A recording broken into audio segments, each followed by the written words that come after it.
झूठ बोल रहा है उस पर कोई केस करने का अपने घोषणा पत्र में ये दे देते हैं। नियम रूल होना चाहिए, कानून होना चाहिए कि जो झूठ बोलकर वोट लेगा उस पर एफआईआर दर्ज होनी चाहिए। लेकिन हमारे देश का दुर्भाग्य है कि यहाँ कोई सुनने वाला नहीं है।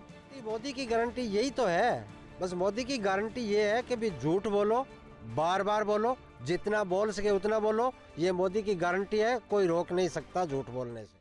धरतीपुत्र कहे जाने वाले किसान अपनी मांगों को लेकर एक बार फिर से एकजुट हुए हैं और ये दिल्ली का कूच करने की तैयारी कर रहे हैं। हनुमानगढ़ में भी किसानों का जो है किसान संगठन है वो यहाँ एकत्रित हुए हैं और अपनी मांगों को लेकर वे आंदोलन की तैयारी में जुटे हैं। इनसे जानते हैं किस तरह की तैयारी और आगे क्या रहेगा। हाँ जी, आपसे जानना चाहूँगा कि क्या मांगे हैं? जिस तरह से एमएसपी को लेकर पहले वादे किए थे पूरा नहीं हुआ है, तो क्या रणनीति है आगे? ऐसा है, अकेला एमएसपी ही नहीं, किसानों को दबाने की कोशिश बार बार की गई। चाहे नोटबंदी की बात करें, जीएसटी के समय किसानों पे पहले कोई टैक्स नहीं लगता था, तो 12%, 18%, 24% टैक्स जो 2017 में किसानों पे लगाया गया उसकी बात करें। उसके बाद 3 काले कानून सरकार लेकर आई और उन कानूनों को वापस करवाने के लिए 13 महीने पूरे देश का किसान दिल्ली के चारों तरफ बैठा रहा। और जब किसानों ने आंदोलन स्थगित किया तो उस समय हमारी भारत सरकार के साथ, मोदी के साथ लिखित में समझौता हुआ था कि एमएसपी पर कानून बनाया जाएगा। लखीमपुर खीरी की जो घटना हुई, जो उनके गृह मंत्री थे, उनके बेटे द्वारा किसानों को पर कातिलाना हमला किया गया जिसमें किसान शहीद हुए और पूरे आंदोलन में लगभग 700 हमारे किसान शहीद हुए, उस पर कार्रवाई करने की बात लिखित में हुई थी। इसके अलावा जो केस किसानों पे हुए थे उनको उठाने की, वापस लेने की बात हुई थी। कई और मुद्दों पर भी लिखित में समझौता हुआ था, लेकिन मोदी सरकार ने किसानों के साथ वादा खिलाफी की। आज तक उन मुद्दों पर जो मांगें थी, जो लिखित में समझौता था, उन पे कोई कमेटी नहीं बनाई गई, कोई बात नहीं की गई और किसानों ने परेशान होकर मजबूरन किसानों को फिर से आंदोलन शुरू करना पड़ा।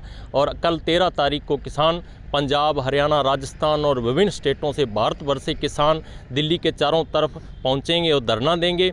उन्हीं के समर्थन के लिए आज हनुमानगढ़ में हमने मीटिंग रखी है और कल कलेक्ट्रेट के सामने बहुत बड़ा प्रदर्शन हनुमानगढ़ के किसानों द्वारा हौसला अफजाई के लिए किया जाएगा। क्योंकि हमारे राजस्थान के किसानों के साथ तो अभी चुनावों के समय एक बहुत बड़ा धोखा किया गया है। चुनावों से पहले बीजेपी ने एक वायदा किया था, अगर हमारी सरकार आएगी तो हम 2700 रुपये गेहूं है जो वो खरीदेंगे प्रति क्विंटल, बाजरे पे एमएसपी देंगे। चलो बाजरे की फसल आगे आएगी, लेकिन हमारे गेहूं की फसल पककर तैयार है। अभी 15 मार्च के बाद शुरू अप्रैल में फसल आनी राजस्थान में शुरू हो जाती है, लेकिन ये अपने वादे से मुकर चुके हैं। अब ये कह रहे हैं कि हम 125 रुपये बोनस देंगे, 2400 रुपये प्रति क्विंटल खरीदी जाएगी। लेकिन मोदी से हम पूछना चाहते हैं कि जब राजस्थान में पिछली वसुंधरा सरकार थी, उस समय, उससे पहले जो गहलोत सरकार द्वारा 150 रुपये प्रति क्विंटल बोनस दिया जाता था, उसको ये कहकर बंद करवा दिया था कि अगर स्टेट गवर्नमेंट बोनस देगी तो एमएसपी पर किसानों का गेहूं नहीं खरीदा जाएगा। अब इन्होंने वादा 2700 का करके और 125 रुपये ये बोनस देने की बात कर रहे हैं। 1500 रुपये लगभग प्रति क्विंटल पहले से ही किसानों को घाटा लगवा दिया इन लोगों ने। तो बार बार वादा खिलाफी कर अभी धारा 144 लगाई गई है और बातें की जा रही है कि जो धारा 144 तोड़ेगा उस पर कानूनी कार्रवाई होगी। तो ये धारा तोड़ना और ये कानून तोड़ना, ये तो सारे काम मोदी कर रहा है। जब मोदी वादा खिलाफी कर रहा है, झूठ बोल रहा है, उस पर कोई केस करने का अपने घोषणा पत्र में ये दे देते हैं। नियम रूल होना चाहिए, कानून होना चाहिए कि जो झूठ बोलकर वोट लेगा उस पर एफआईआर दर्ज होनी चाहिए। लेकिन हमारे देश का दुर्भाग्य है कि यहाँ कोई सुनने वाला नहीं है। इन लोगों ने ऐसी किसानों की हालात कर दी है जैसी राजतंत्र में भी कभी नहीं रही होगी। तो इसके विरोध में कल 11 बजे कलेक्ट्रेट के सामने हनुमानगढ़ के किसानों द्वारा प्रदर्शन किया जाएगा। वादा खिलाफी के चलते अब इन्होंने ठान लिया है कि आर पार की लड़ाई लड़ेंगे। राय सिंह जी, आप बताएं, जिस तरह से अब किसानों के आंदोलन को देखते हुए पूरा प्रशासन अमला लगा हुआ है, जगह जगह बैरिकेड्स लगाए जा रहे हैं, किसानों को रोकने के लिए कवायद शुरू की गई है, तो आपका रुख क्या रहेगा? देखो जी, रुख किसानों का तो यही है भी मोदी को तो इसकी मंशा ये है कि भी आ बैल मुझे मार।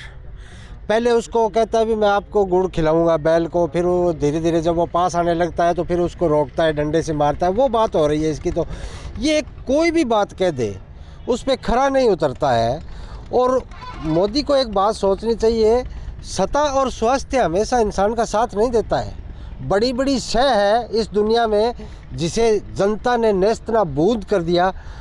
ये मोदी को समझना चाहिए भी आखिर आपके देश की जनता है, आप किसी के राजा हो, इन्हीं के द्वारा आप चुने जाते हो और इनके साथ आप बार बार वादा खिलाफी करते हो, ये अच्छा नहीं है। किसान का भी हक है जो अन्य वर्ग को दिया जा रहा है। हम ऐसे नहीं कहते भी कोई नौकरी वाले को या जजों को या सेल्फ डिफेंस वालों को बहुत कुछ देते हैं। क्यों? किसान के पास पहनने के लिए कपड़े नहीं है, उनको दुलाने के, किसान के बच्चे पढ़ने नहीं योग्य नहीं है, उनको पढ़ाई के लिए नहीं, किसान का स्वस्थ नहीं रहना चाहता, उसको जो स्वास्थ्य योजनाएं जो राजस्थान सरकार ने पीछे लागू की थी वो बंद कर दी। 25 लाख तक की थी, वो 5 लाख की है, वो भी वहाँ भी घपला है, वो भी नहीं मिल रही है दूसरे राज्यों में ना, जैसे मध्य प्रदेश में और कई जगह से आप टेलीविज़न पर देख रहे हो बार बार। एक शब्द मोदी का झूठा है और इसका मोदी को अंजाम भुगतना पड़ेगा। और इस आंदोलन का मैं आपको बता दूं, किसान रुकने वाला नहीं है। चाहे ये धारा 144 लगा ले, चाहे बैरिकेड लगा ले, कुछ भी कर ले, किसान ज़रूर जाएंगे दिल्ली, चाहे उन्हें पैदल जाना पड़े। आमतौर पे देखा गया है कि मोदी जी जो भाषण देते हैं, मोदी की गारंटी, तो एमएसपी की गारंटी क्यों नहीं दे रहे? नहीं, बस मोदी की गारंटी यही तो है। बस मोदी की गारंटी ये है कि भी झूठ बोलो, बार बार बोलो, जितना बोल सके उतना बोलो, ये मोदी की गारंटी है, कोई रोक नहीं सकता झूठ बोलने से। किस हद तक आंदोलन जाएगा आपका? आंदोलन जो पिछली बार जो 13 महीने का जो आंदोलन रहा है, इस बार उससे भी बड़ा आंदोलन होगा और मोदी सरकार को झुकना ही पड़ेगा, एमएसपी लागू करनी ही पड़ेगी।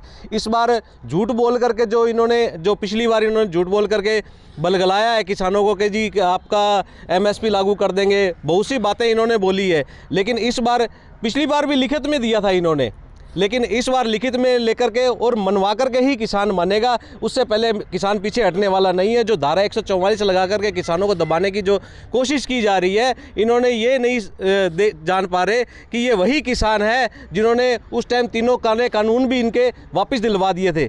और इस बार पूरा हनुमानगढ़ का जितना भी किसान है, हर किसान के साथ हम सिर मोर हर तरीके से उनके साथ खड़े हैं। और कल 13 तारीख को जो कलेक्ट्रेट पर जो हम प्रदर्शन करेंगे वो पूरा किसानों के समर्थन में होगा और किसानों को पूरा सहयोग करेंगे।